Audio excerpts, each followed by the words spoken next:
Wir sind in Action. Wir müssen uns total beeilen. Wir sind schon wieder spät dran. In diesem Video und heute geht es darum, wie wir unser Dach lackieren. Wir haben ja ein Hochdach auf dem Bus und wir haben ja den Rost am Bus gemacht in den letzten Tagen. Und heute werden wir das Dach lackieren. So, viel Spaß beim Video. Das geht nach dem Trailer. Ciao, bis gleich. Ciao.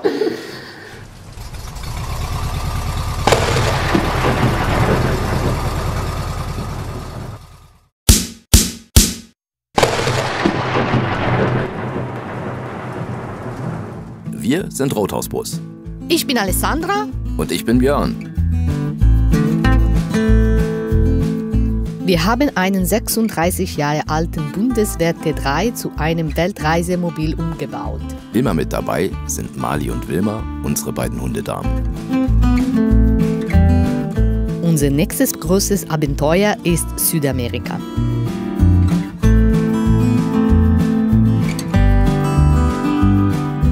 Kommt mit und steigt ein.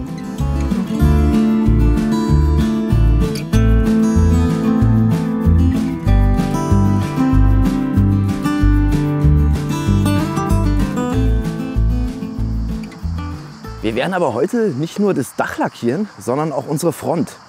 Wir haben ja in der letzten Woche in dem Video den Rost gemacht. Wir hatten da ein riesen Rostloch, falls ihr das noch nicht gesehen habt. Das ist hier oben verlinkt. Und mein Sohn, der hat ja dort in die Karosserieteile eingeschweißt. Wir haben die Karosserie wieder hergerichtet. Wir haben den gesamten Untergrund vorbereitet. Und jetzt wollen wir ja da in Wagenfarbe reinlackieren. Ich möchte ja nicht da vorne irgendwo eine andere Farbe haben. Und es soll auch möglichst ohne Linien sein. Und dafür haben wir uns die perfekte Farbe anmixen lassen. Das ist bei uns RAL 6031. Und ja, die werden wir jetzt verarbeiten. Und wir werden eben nicht nur das Dach streichen, sondern eben auch die Front. Ja, nachdem wir jetzt in den letzten beiden Tagen ja das Dach schon angeschliffen haben, gereinigt haben, gespachtelt haben, die ganzen Lücken ausgefüllt haben, die zu machen sind, müssen wir jetzt natürlich noch das Dach komplett entstauben und jetzt entfetten. Also ich nehme Nitro oder Silikonreiniger, ist ja egal. Das ganze Ding entfetten, komplett entstauben und dann sind wir bereit, sozusagen die Grundierung aufzutragen.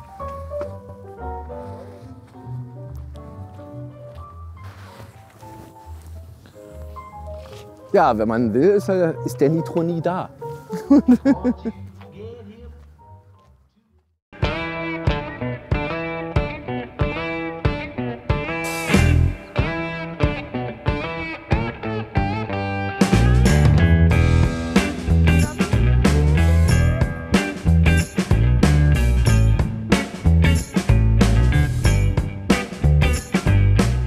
Nach dem Entfetten kleben wir es ab. Das dauert eigentlich am allerlängsten in dem gesamten Prozess. Ist auch am wichtigsten, weil wir wollen natürlich unsere ganzen schwarzen Nähte und Einbauten nicht am Ende mit Farbe vollkleistern.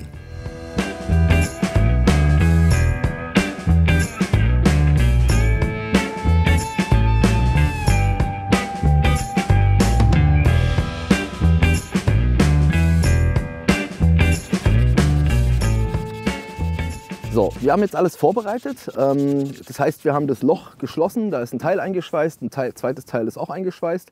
Wir haben ein bisschen gespachtelt, aber nicht am Fensterrahmen selber, weil da darf man nicht spachteln, sondern einfach nur unten drunter, damit es glatt aussieht unter der Gummidichtung. Und jetzt geht es ans Lackieren. Und beim Lackieren, ganz wichtig, kauft nicht irgendeinen Dreck. Geht nicht in den Baumarkt, kauft da irgendeine blöde Farbe oder im Internet, sondern geht zu Profis. Unser Partner ist für diese Geschichte Fahrberlin. Chris von Fahrberlin, wirklich der Knaller. Danke nochmal, hat uns geholfen. Erstens mit der Farbe, zweitens mit dem Untergrund. Und wenn ihr selber euer Auto lackieren wollt, Ausbesserungsarbeiten macht oder irgendwie Restaurierungsarbeiten, geht doch mal auf die Webseite von Fahrberlin. Die haben auch einen Webshop dort oder ihr geht selber in Berlin nach Spandau oder nach Reinickendorf. Geht zu Chris und da werden sie sozusagen geholfen.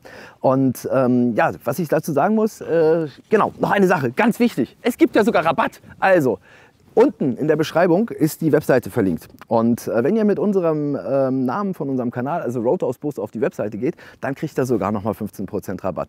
So, wir legen jetzt los. Dach muss gestrichen werden. Erst grundieren wir hier, danach grundieren wir das Dach, dann kommt die grüne Farbe drauf und dann sollten wir eigentlich morgen die Fensterscheibe einsetzen können und endlich das Ding hier beendet haben. So, auf geht's.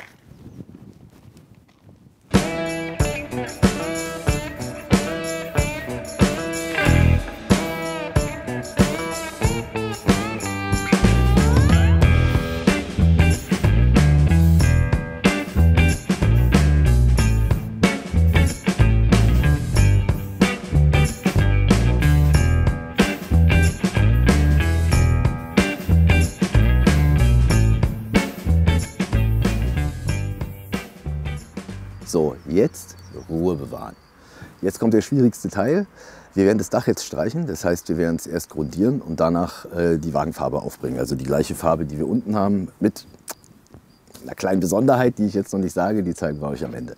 So, aber ganz wichtig bei so einer ganzen Geschichte, ihr müsst natürlich ordentlich arbeiten. Wir haben zuallererst das Dach natürlich gereinigt, dann haben wir es gespachtelt, dann haben wir es geschliffen, dann haben wir es nochmal fein geschliffen, dann haben wir es wieder gereinigt. Ich habe es jetzt gerade eben mit Silikonreiniger nochmal komplett entfettet. Und dann haben wir abgeklebt und zwar so, dass noch ein kleiner schwarzer Rand von unserer Isolation zu sehen ist. Warum? Wenn wir zu weit ins Weiße reingehen, haben wir einen weißen Rand. Der sieht natürlich richtig scheiße aus. So, jetzt geht es auf jeden Fall los. Es kommt die Grundierung drauf, danach die Wagenfarbe.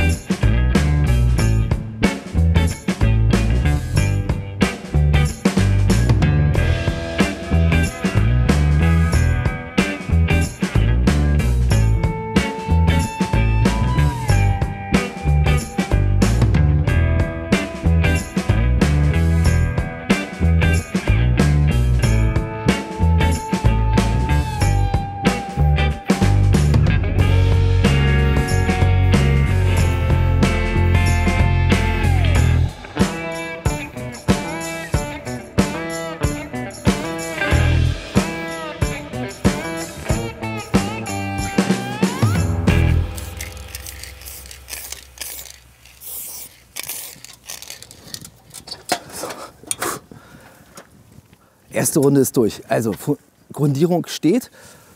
Sieht natürlich jetzt echt krass aus, so schwarz-matt. So wollen wir ja auch nicht haben.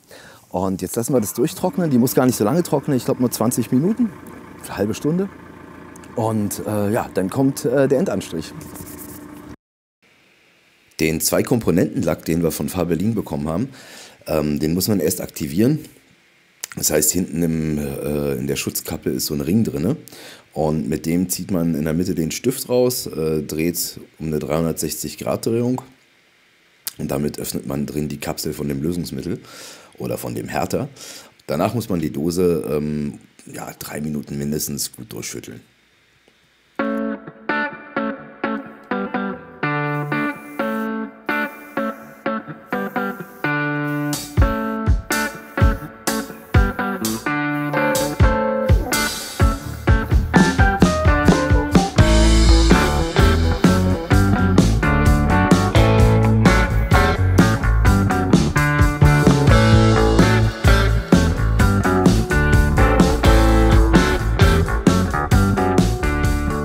Beim Decklack ist wichtig, in langen Bahnen zu streichen und langsam.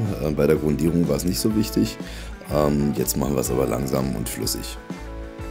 Die Verhältnisse hier draußen sind natürlich auch nicht die besten. Wir haben totalen Wind und dementsprechend muss ich super nah rangehen, um irgendwie überhaupt ein bisschen Farbe aufs Dach zu bringen.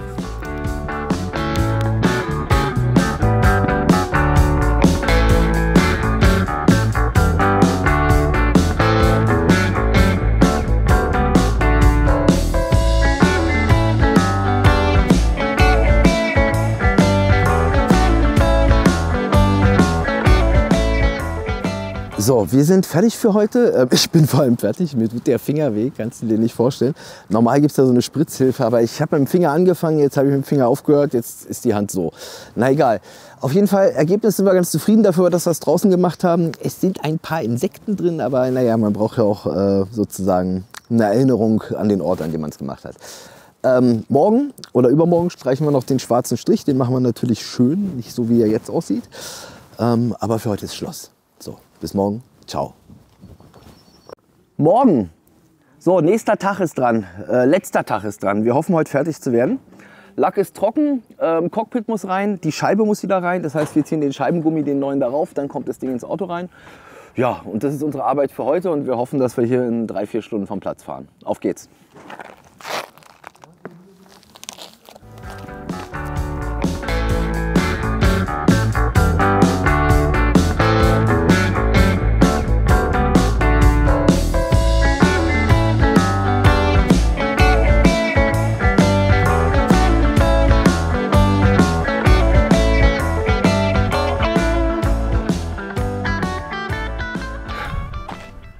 Schon wieder unglaublich heiß. Also jahrelang kein guter Sommer, jetzt ist es schweinewarm. Also, um die Scheibe beim T3 reinzumachen, braucht man eine Kordel, eine ziemlich starke Nylonkordel am besten. Die kommt unter den Gummi drunter, einer drückt von außen und der andere zieht die Scheibe langsam rein. So, und jetzt mache ich die Kordel da rein und dann werde ich mit Joey zusammen die Scheibe einsetzen.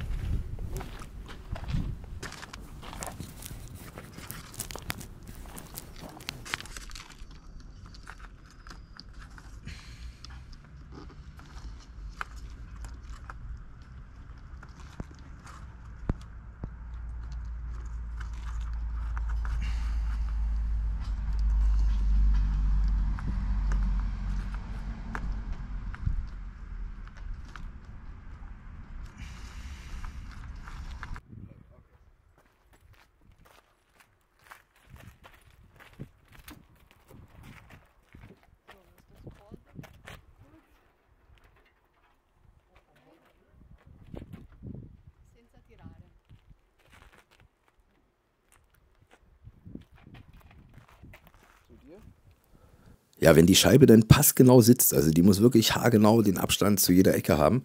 Also wenn wir damit fertig sind, dann brauchen wir jetzt die Kordel, die wir vorhin eingezogen haben. Jetzt müssen wir nämlich Stück für Stück, einer drückt von außen, der andere zieht von innen, die Scheibe sozusagen den Gummi wieder über die Nut ziehen.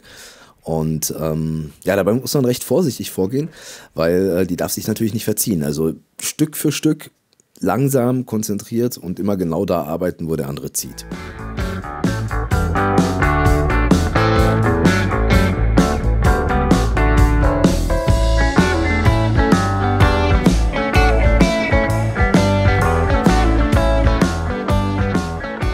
Man muss dabei natürlich total vorsichtig arbeiten und gleichzeitig, das heißt, gerade in den Ecken immer nur langsam ziehen und langsam drücken, damit die Scheibe nicht bricht.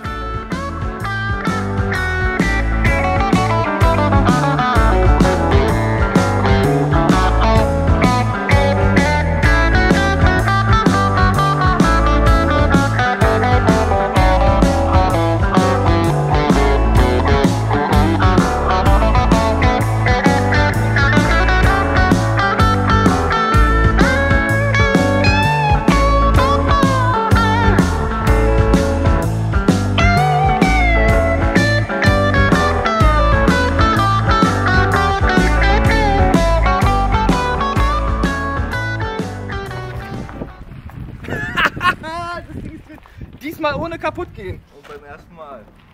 Interessante Technik. Ja, beim ersten Mal direkt.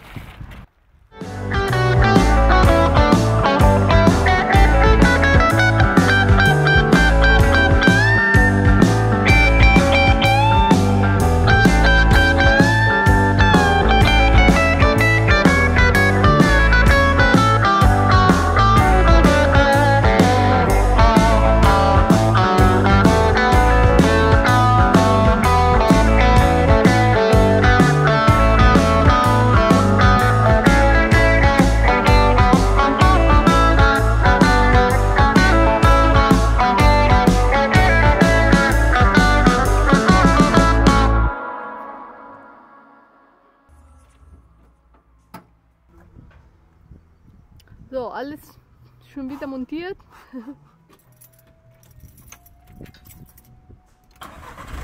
Juhu!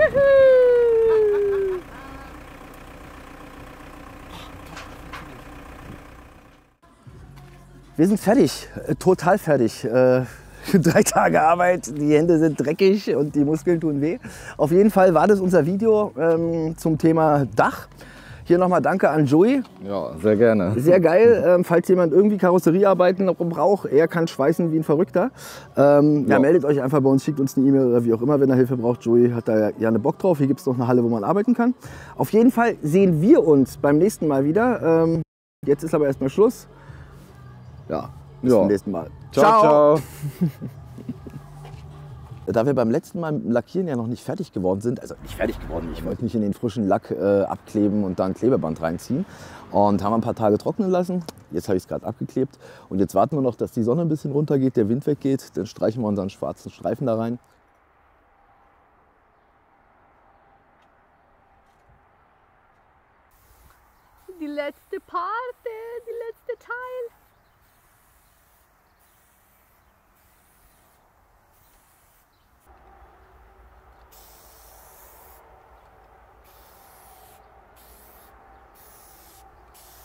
zuerst Professionalität. Deine Füße.